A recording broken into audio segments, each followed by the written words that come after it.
नमस्कार दर्शकों, मैं खन्ना सैनी। आपको बता दें कि विधानसभा 2022 की तारीख तय होते ही सभी पार्टियां जोर तोड़ से अपनी तैयारियों में जुट गई हैं।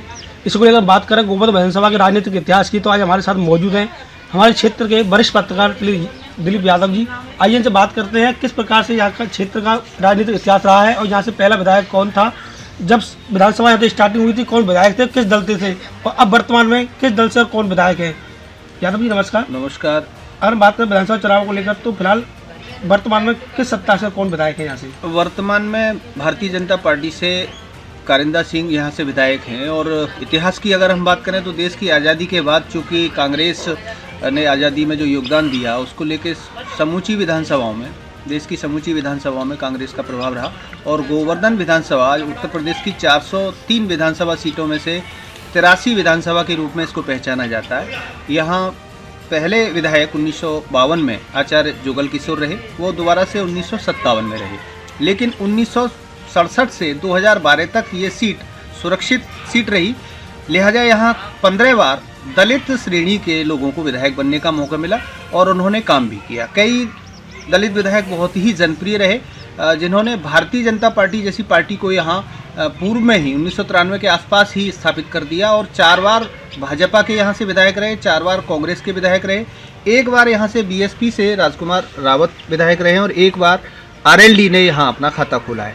इस सीट की अगर हम बात करें तो इस सीट पे ठाकुर, जाट और ब्राह्मण, इन 3 जातियों का बाहुल्य है। और हर पार्टी और दल जातीय समीकरणों को भी ध्यान में देता है। विकास की अगर हम बात करें कि विकास की प्राथमिकताओं को लेके बहुत ज़्यादा चीज़ें रही हैं, लेकिन विकास की बातों के साथ साथ जातिगत जो समीकरण हैं वो भी अहम रहे हैं।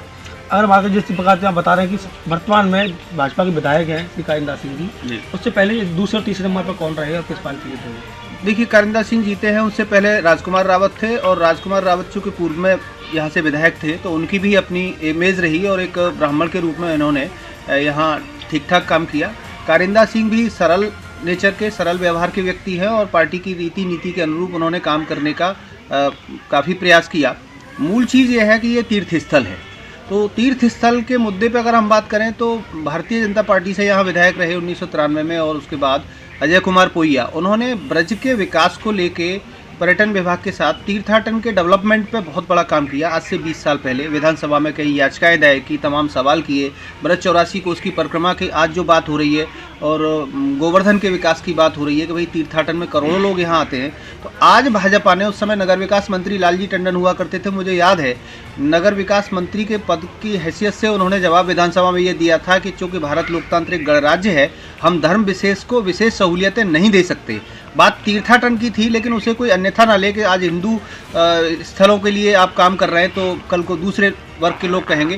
तो उस समय भाजपा को अपनी ये जो धार्मिक धरोहर हैं, जहाँ तीर्थयात्री आते हैं करोड़ों और जिससे तमाम रोजगार चलते हैं, भाजपा को उस समय विधानसभा में जवाब देना पड़ा था कि हम उस पर काम नहीं कर सकते। लेकिन आज भाजपा दमदारी के साथ काम कर पा रही है, चाहे मथुरा की बात हो, वृंदावन की बात हो, गोवर्धन की बात हो, बरसाना की बात हो, अयोध्या की बात हो। तो निश्चित रूप से हमारा जो पर्यटन और तीर्थाटन 2 कंपोनेंट है, तो आज ये धर्म से परे जाके तीर्थाटन पे भारतीय जनता पार्टी काम कर रही है। इससे पूर्व में किस पार्टी का, किस विधायक का कब्जा था यहाँ, किस पार्टी का था इससे पूर्व? वर्तमान में जो कारिंदा जी हैं, इससे पहले कौन विधायक थे? इससे पूर्व राजकुमार रावत जी यहाँ विधायक थे। और अगर बात करें सरकार बनाने को लेकर, इस क्षेत्र की क्या भूमिका सरकार बनाने में रही है? इस क्षेत्र की सरकार बनाने को कई बार भूमिका रही है। हमारे गोवर्धन क्षेत्र के अडिंग गांव के विधायक, पूर्व विधायक, स्वर्गीय पूर्व विधायक ज्ञानेंद्र स्वरूप जी 2 बार विधायक रहे और उन्होंने कई बार सरकार बनाने में अहम भूमिका निभाई। इससे पूर्व भी कई विधायकों ने उत्तर प्रदेश की सरकारों को बनाने में महत्वपूर्ण भूमिका निभाई है। ये सीट बड़ी महत्वपूर्ण सीट है, भले ही सुरक्षित सीट रही और 2012 के बाद बलदेव को सुरक्षित कर दिया गया, लेकिन इस विधानसभा की भूमिका हमेशा महत्वपूर्ण बनी रही।